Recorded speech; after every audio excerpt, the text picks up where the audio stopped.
Hi, how are you? We are going to talk about human capital management. And I have recorded this 2 other times, and for some reason, my mics wouldn't work. So, note to self, make sure that when you do podcasts, you have a backup plan, which for me, it is to figure it out later, to re record this, and maybe I've done this enough times. I don't have to look at my notes, but maybe I will.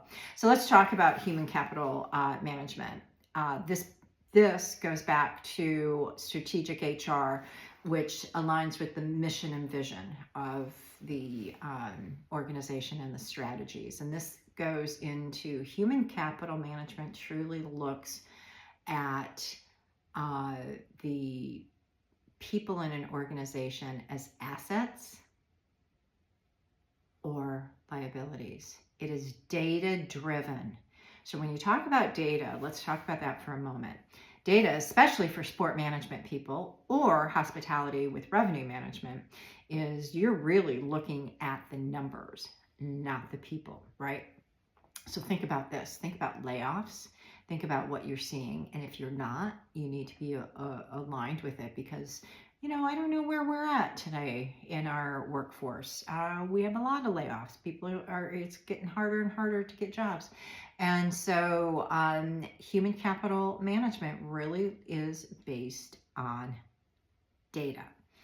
Now let's go back to this. So human capital management, it goes beyond traditional by looking and treating employees as part of the whole organization. I hope that makes sense because we look at them as talent, which is we recruit the best talent.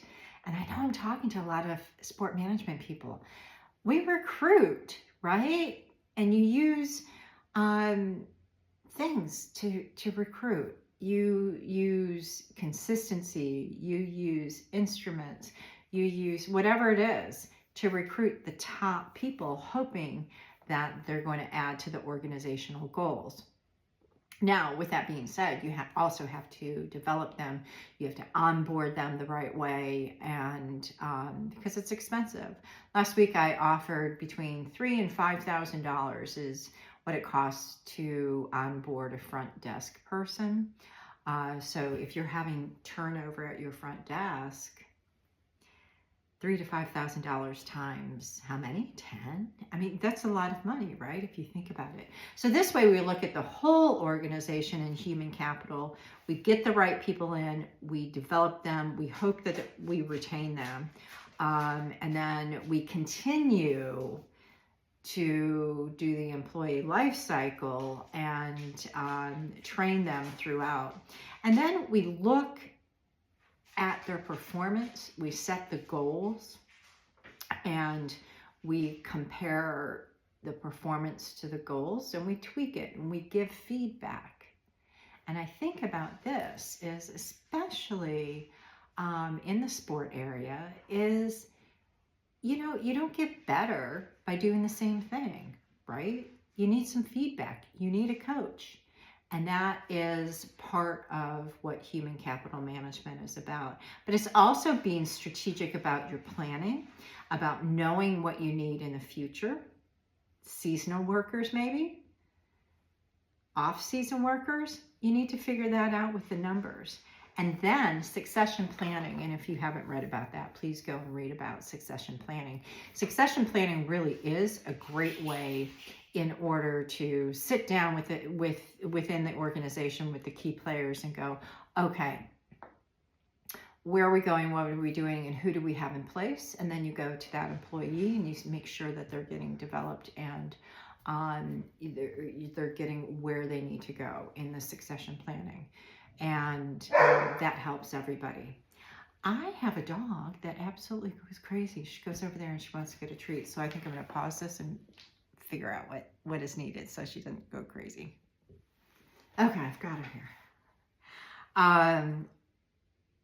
So again, human capital management. Think about widgets.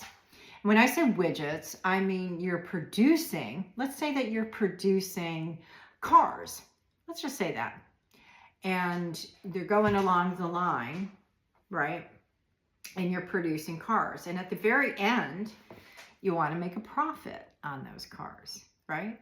It's very similar, if you will, widgets equals people, is that when they come in, they need to be all put together, if you will, for the organization to make a profit.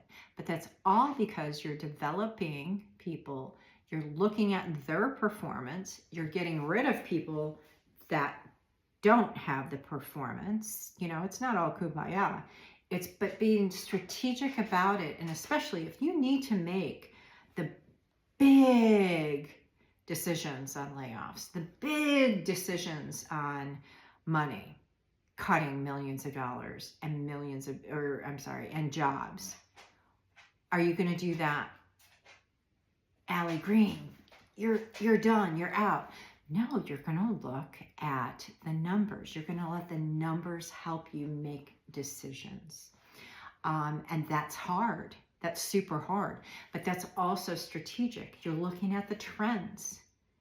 And you're looking if you need people, if you don't need people, and things like that. So that I already said. And basically, as I just glance at my notes, is it's really driving business performance and profits.